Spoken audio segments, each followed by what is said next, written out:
Assalamualaikum warahmatullahi wabarakatuh. Perkenalkan, nama saya Ivan Seto Ashari dengan NIM 415190100154.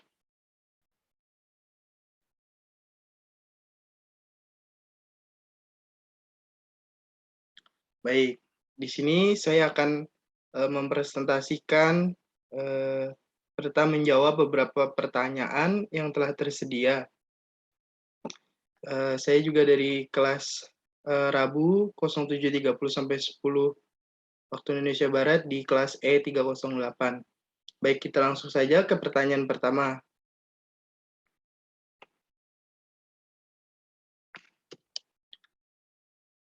Apa perbedaan machine learning dan deep learning?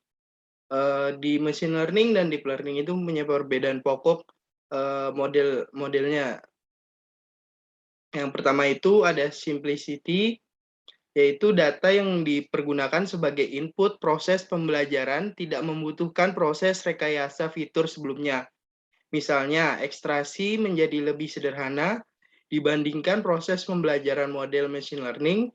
Dengan kata lain, proses pembelajaran model deep learning bersifat end-to-end. Yang kedua ada scalability, yaitu proses pembelajaran model deep learning memungkinkan implementasi secara paralel sehingga bisa memanfaatkan kapasitas Graphics Processing Units atau GPU atau Tensor Processing Units atau TPU. Selain itu, algoritma pembelajaran yang bersifat iteratif menggunakan sejumlah batch data memungkinkan pembelajaran model menggunakan dataset berbagai volume bahkan berskala besar. Selanjutnya ada perbedaan pokoknya itu ada versatility atau adaptability, yaitu proses pembelajaran model deep learning tidak selalu harus dilakukan dari awal. Sebuah model deep learning hasil pembelajaran dapat ditraining kembali menggunakan data training yang baru. Hal ini menjadikan model deep learning sebuah model yang mampu untuk terus-menerus melakukan pembelajaran secara online. Yang terakhir ada reusability, yaitu sebuah model hasil yang telah di-training menggunakan sebuah dataset berskala besar dapat dipergunakan untuk melakukan tugas menggunakan dataset berskala lebih kecil. Kemampuan ini disebut transfer learning, menghemat waktu pembelajaran ulang. Selanjutnya pertanyaan kedua, apa tujuan dari pembelajaran training pada pemrosesan data? Nah, tujuannya itu adalah untuk melatih pembuatan prediksi atau menjalankan fungsi dari sebuah algoritma atau singkatnya untuk melatih algoritma itu sendiri. Kita memberikan petunjuk melalui algoritma tersebut agar mesin yang kita latih bisa mencari korelasinya sendiri atau hubungannya sendiri dengan belajar pola-pola dari data yang diberikan. Selanjutnya masuk ke pertanyaan ketiga, jelaskan perangkat keras yang dipergunakan untuk pengolahan data menggunakan deep learning. Perangkat keras yang digunakan adalah Graphics Processing Units atau GPU dan Tensor Processing Units atau TPU. GPU atau TPU merupakan unit pemrosesan data di dalam perangkat keras komputer yang memungkinkan operasi matriks dilakukan dengan cepat. Dengan merepresentasikan pengolahan data ke dalam operasi matriks, maka algoritma pembelajaran model deep learning dapat memanfaatkan daya komputasi yang tinggi. Pertanyaan selanjutnya, apa itu single perceptron? Nah, single perceptron ini merupakan salah satu teknik jaringan saraf tiruan yang paling sederhana. Jaringan ini hanya memiliki lapisan input dan lapisan output saja. Jaringan ini termasuk supervised learning, artinya metode pembelajarannya dilakukan melalui contoh-contoh yang ada. Jaringan akan di-training dengan sekumpulan contoh-contoh yang diketahui input dan outputnya.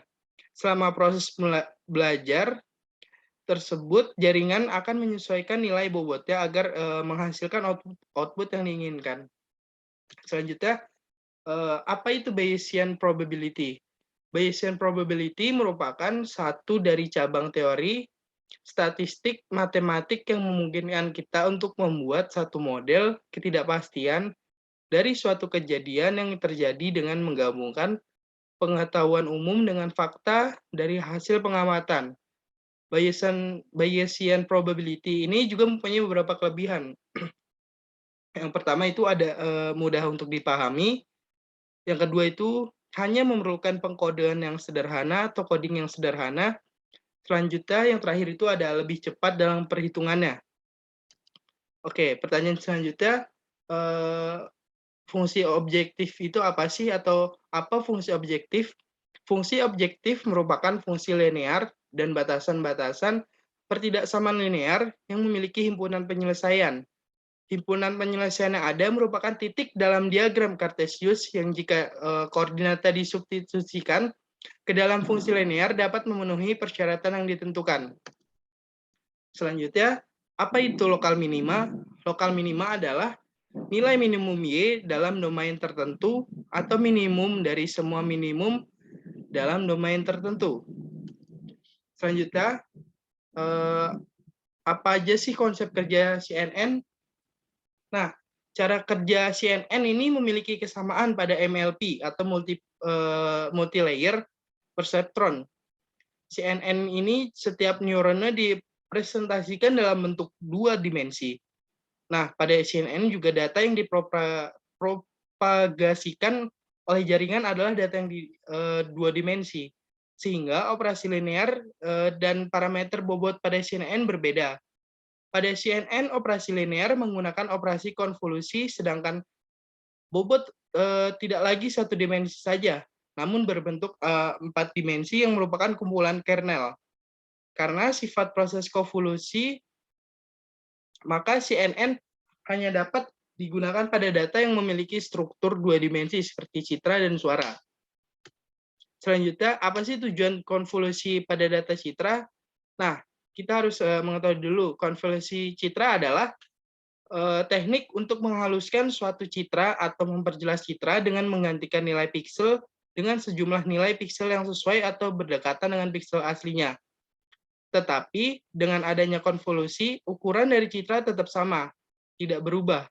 Artinya tidak mempengaruhi ukuran dari citra tersebut. Nah, tujuannya itu adalah untuk mengekstrasi fitur dari citra input. Konvolusi akan menghasilkan transformasi linear dari data input sesuai informasi spasial pada data. Bobot pada layer tersebut menspesifikasikan kernel konvolusi yang digunakan, sehingga kernel konvolusi dapat dilatih berdasarkan input pada CNN. Selanjutnya, apa itu fully connected layer? Lapisan fully connected layer adalah lapisan di mana semua neuron aktivitas dari lapisan sebelumnya terhubung dengan semua neuron di lapisan selanjutnya. Seperti halnya jaringan syaraf tiruan biasa. Setiap aktivitas dari lapisan sebelumnya perlu diubah menjadi data satu dimensi sebelum dapat dihubungkan ke semua neuron lapisan fully connected. Layer ini biasa digunakan dalam penerapan MLP atau multi-layer perceptron dan bertujuan untuk melakukan transformasi pada dimensi data agar dapat diklasifikasikan secara linear. Baik, itu adalah beberapa pertanyaan yang tersedia serta jawaban yang sudah saya presentasikan. Kurang lebihnya mohon maaf. Sekian presentasi dari saya. Wassalamualaikum warahmatullahi wabarakatuh.